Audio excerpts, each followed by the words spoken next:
Audio Jungle.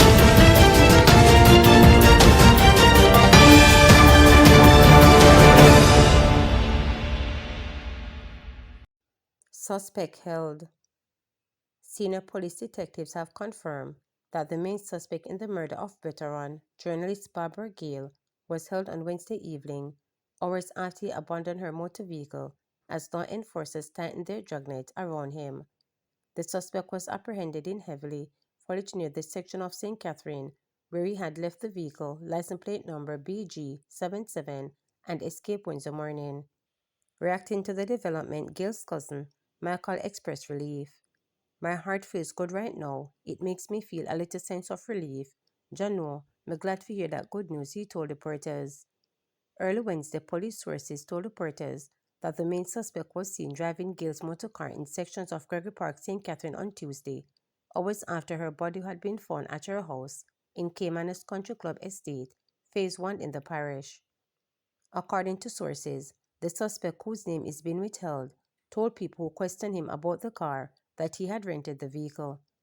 Earlier on Wednesday, the Press Association of Jamaica (PAJ) announced that it is partnering with a philanthropic supporter to offer a $6 million reward for information leading to the arrest of Gil's killers. According to the PAJ, the silencing of the voice of a journalist, intentionally and collaterally, is an attack on the Jamaican society. The PAJ added, "It is of deep significance when the journalist's murder is someone like Barbara Gil, who for more than 50 years faithfully shared with the Jamaican public the inner working of the justice system through the pages the Gleaner newspaper." Gil was stabbed multiple times in the neck and was believed to have been hit in her head with a pot by the killer. The pot was said to have been found at Gil's bed, which one resident of Caymanas Country Club Estate described as unusual because, knowing Gil, she would not have placed kitchenware in her bedroom. The killers stole Gil's motor vehicle and her cell phone. On Tuesday, news of Gil's murder jolted her family, friends, neighbors, and the local media fraternity, with people upset that she died in such a brutal manner. Earlier on Wednesday, his cousin told reporters that the reality of her death has not just sunken in those closest to them, and they are still in disbelief.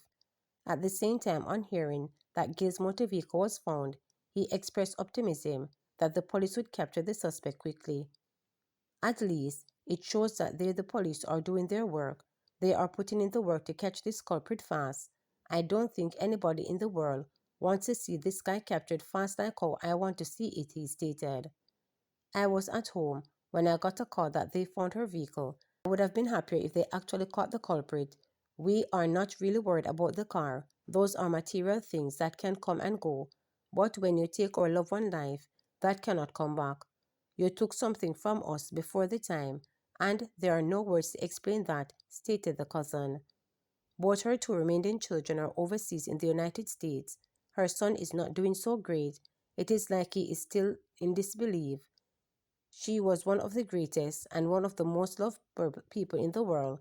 For somebody to do something as cruel as this and just take away her just from us like that right before the Christmas season, it is terrible," he stated. "I am trying my best not to break down. She was like a mom to me. She kept us on the right path and guided us. She showed us unconditional love. And to just see somebody take her away from us just like that, it is rough. It is a very hard pill to swallow. I spoke to her daughter in the morning, and she is still in shock. She has not brought herself to a point of believing it," Michael stated. For over 5 decades, Gil reported on matters, some of them the most gruesome murders from the island's courts. It was a cruel twist of irony when she herself became a victim of murder, which has been described as a senseless and brutal act. Manchester police implore businesses to provide surveillance footage in crime fighting. With the festive season here, business people in Manchester are being urged to cooperate with the police in maintaining law and order, including the provision of surveillance footage when crimes are committed in Mandeville. Head of the Manchester Police Deputy Superintendent Kerry Duncan implored business people at a recent Manchester Chamber of Commerce meeting to assist the police. "When we go on these crime scenes and are doing our investigations, we find it very difficult for persons to assist us where we see clearly where cameras are in the areas, and every time you get the excuse that cameras are not working, cameras are not recording, and all these different excuses, he said, at the Gulfview Hotel. I am saying in Manchester, in being serious about the business of crime fighting, this is something that can enhance our investigative capabilities. So I am asking, I am imploring you, when you can, to make your cameras available to us for viewing so that we can identify perpetrators and bring them to justice, added Duncan. Official figures for the Manchester Police show 49 murders in the South Central Parish up to December 14, and almost 16% increase over 42 recorded for the same period last year. The parish has also recorded 44 shootings, almost 19% above last year. Duncan disclosed that over a dozen surveillance cameras on the Jamaica Eye network are in need of repair in Mandeville. Of our 29 CCTV cameras that are in Mandeville, 15 are up or working, 14 are down, he said. The Jamaica Eye system, we are in constant dialogue with them. We know that these cameras will be up for the Christmas season. As a matter of fact, there is a drive for an expansion of the CCTV cameras, so we expect to have them also installed in Christiana and to lesser extent Perth in very short order, he added. He reiterated his appeal to business community to support the police with monitoring the town. As a chamber, we are asking for you to assist us. In our township, we have 29 CCTV cameras looking over Mandeville at some critical points. Whilst these cameras assist us tremendously in our crime-fighting effort, there comes a time where something might happen in a space where the camera is either not working or we do not have a camera, he stated. St. Elizabeth man dressed as Grinch claimed 162 million Super Lotto jackpot.